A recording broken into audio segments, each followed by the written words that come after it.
Oi, turma linda do meu nono ano. Vamos continuar os nossos estudos e concluir o nosso capítulo 3.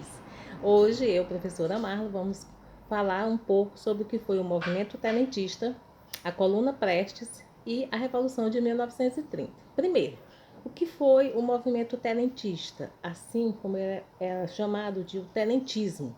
Foi um movimento um movimento de oficiais de baixa patente, porém os tenentes eles tiveram apoio de alguns generais durante o movimento e até mesmo de alguns capitães. Mas é necessário a gente entender o porquê desse movimento tenentista. Porque ele aconteceu antes de 1930. Depois a gente vai estudar uma outra parte de outros movimentos de revoltas de oficiais depois de 1930, tá? O movimento antes de 1930, o tenentismo, os oficiais, eles não eram contra a república instaurada no país. Eles eram contra o período que o país vivenciava de forma oligárquica, na forma do governo. Eles eram contra o governo. Então, esses oficiais de baixa patente, eles eram mal remunerados. Eles não tinham o apoio, tá, da classe da elite, principalmente servia para o Estado, mas ao mesmo tempo o Estado não oferecia um melhor preparo para que eles pudessem estar atuantes. Tinha várias críticas, como eu disse para vocês, que eles eram contra a república oligárquica, o perfil autoritário, principalmente nacionalista e moralizador. E aí começou vários montins surgir pelo Brasil diante desse movimento tenentista. Teve o Forte, a revolta do Forte de Copacabana, em 1922, a revolta gaúcha, a revolta paulista e até mesmo a coluna Prestes. Mais tarde eu vou falar sobre essa coluna Prestes. Diante desse movimento do Forte de Copacabana, os tenentes, né, insatisfeitos com a situação vivida no Brasil, atingiu assim o seu auge, o seu ufa.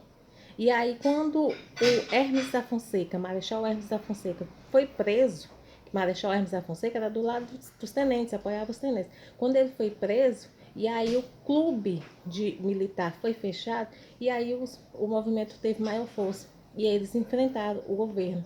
Embora o desfecho do movimento tenentista terminou com algumas mortes, né? O movimento não teve força para lutar contra o governo oligárquico e combateu assim de forma violenta várias manifestações. Depois do Forte de Copacabana existiu um outro movimento, a Revolta Gaúcha e a Revolta Paulistana.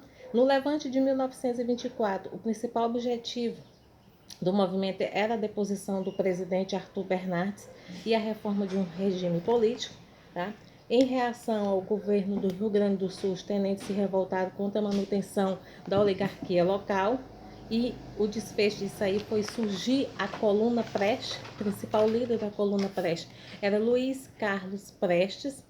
O movimento da coluna Prestes, que veio de 1924 até 1927, o objetivo era promover o levante popular contra o regime oligárquico. Entretanto, a coluna despertou várias posições contraditórias na população e alguns apoiaram as ideias do movimento e aderiram à luta. E outros ofereceram, assim, inimizade até mesmo por descrédito à coluna Prestes.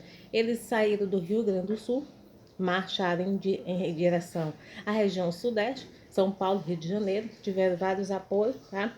Podemos concluir que a coluna Prestes, ela apresentou um duplo resultado, foi militarmente vitoriosa, demonstrando assim um preparo dos novos militares, e politicamente derrotada, em vez que o seu objetivo principal não foi alcançado, que era derrubar o governo da oligarquia. Tá? Agora a gente vai entender o que foi essa Revolução de 1930. As ações militares da Aliança Liberal começou em 3 de outubro em vários países, né?